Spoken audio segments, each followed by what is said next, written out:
आज की क्लास में हम जानेंगे वर्ड के भेद। वर्ड के कितने भेद होते हैं? तो दो भेद होते हैं। कौन कौन से? स्वर और व्यंजन। वर्ड के दो रूप होते हैं, पहला स्वर और दूसरा व्यंजन। पिछले क्लास में हमने वर्ड के बारे में जाना कि वर्ड किसे कहते हैं। वर्ड यानी कि ध्वनि के लिखित रूप को हमने वर्ड कहा।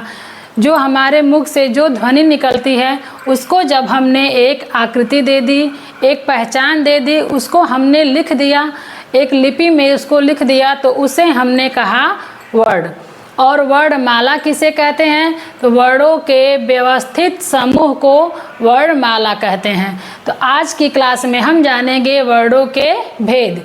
वर्ड के भेद कितने होते हैं? तो दो। वर्ड को कितने भागों में बांटा गया है? तो दो भागों में। कौन कौन सा? पहला है स्वर और दूसरा है व्यंजन। स्वर किसे कहेंगे? जो अ आ इ ई, जो 11 स्वर होते हैं जो हम शुरू से पढ़ते आए हैं ना, अ आ इ ई उ ऊ, ये होते हैं हमारे स्वर। और व्यंजन क ख ग घ क से लेकर के ज्ञ तक के जो वर्ड होते हैं उसे हम कहते हैं व्यंजन। तो चलिए देखते हैं स्वर की परिभाषा। स्वर किसे कहा गया है, पहले हम इसको जान लेते हैं। जिन ध्वनियों के उच्चारण के समय हवा बिना किसी रुकावट के निकलती है वे स्वर कहलाते हैं। यानी कि जिस ध्वनि को हम बिना दाब से या बिना किसी रुकावट से हम बोल सकते हैं, जिसको हम बोलते हैं, तो उसे हम कहते हैं स्वर। जैसे अ आ इ, इसमें इसको बोलने में बहुत ही कम समय लगता है, बहुत ही कम दाब लगता है, इसको हम आसानी से बोल लेते हैं, तो इसको हम कहते हैं स्वर। ठीक है। स्वर कितने होते हैं? तो 11 स्वर होते हैं। कौन कौन से?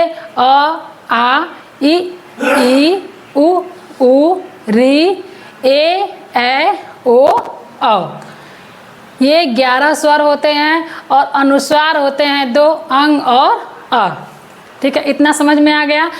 तो अब हम करेंगे स्वरों के भेद। स्वर के कौन कौन से भेद होते हैं इस पे हम चर्चा करेंगे। तो स्वरों के भेद निम्न आधार पर किए जाते हैं। स्वर का जब विभाजन किया गया, उसका जब बंटवारा किया गया, तो किस किस को आधार बनाया गया, उस आधार पे हम स्वरों का विभाजन किए। तो एक एक आधार को हम पढ़ेंगे कि उसका उच्चारण समय, दूसरा है उच्चारण स्थान, तीसरा है ओष्ठाकृति, चौथा है जिह्वा स्थिति और पांचवा है मुखाकृति। यानी ये जो 5 हैं, इनके आधार पे ही हमने स्वरों का विभाजन किया।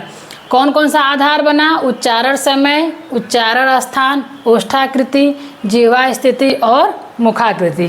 तो इसको आधार बना करके स्वरों का विभाजन किया गया।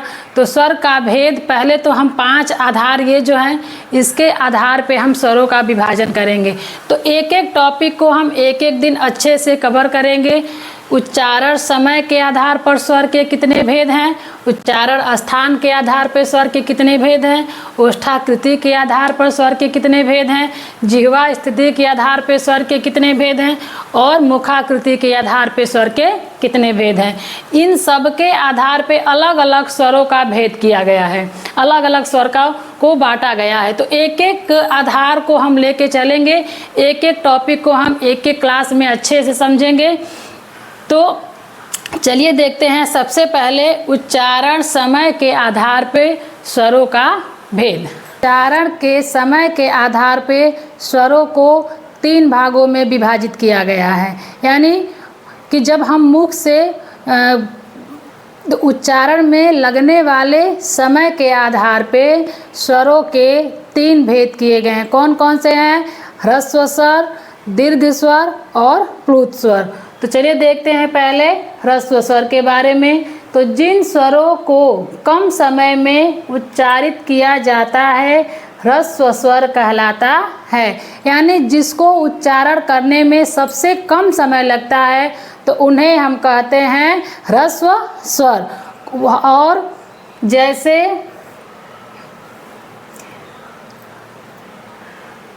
ह्रस्व स्वर जिन स्वरों को कम समय में उच्चारित किया जाता है ह्रस्व स्वर कहलाता है। यानी कि जिन स्वरों को उच्चारण करने में सबसे कम समय लगता है तो उन्हें हम कहते हैं ह्रस्व स्वर। कौन कौन से होते हैं ह्रस्व स्वर? तो अ, इ, उ, री 4 स्वर हैं जो कि ह्रस्व स्वर की कैटेगरी में आते हैं। केवल 4 स्वर कौन कौन से हैं? अ, इ, उ, री। इसके बाद होता है दीर्घ स्वर।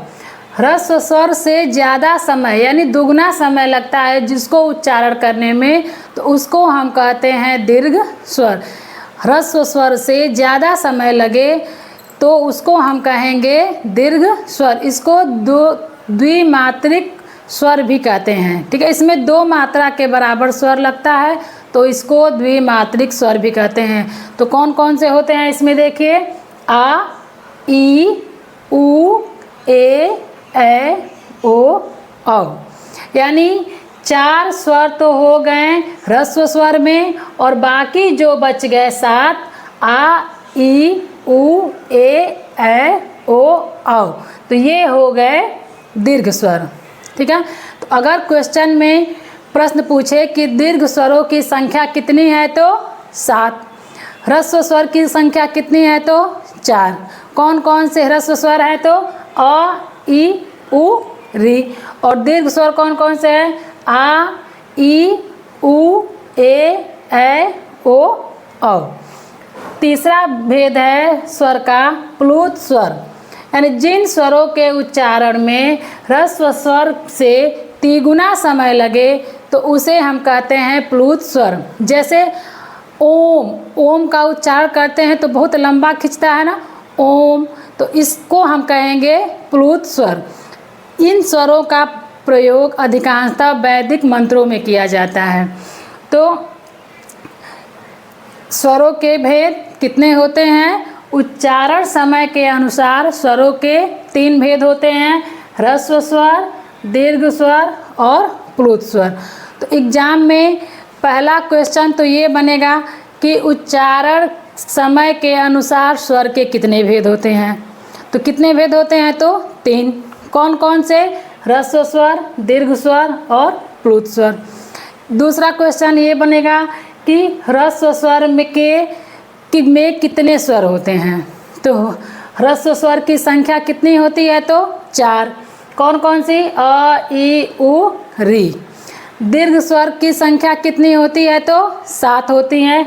कौन कौन सी होती हैं? आ, ई, उ, ए, ओ, औ।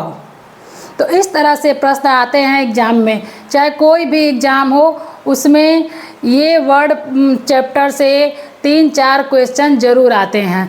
तो आज की क्लास में हमने जाना उच्चारण समय के आधार पे स्वरों के भेद। नेक्स्ट क्लास में हम देखेंगे उच्चारण स्थान के आधार पे स्वरों के कितने भेद होते हैं।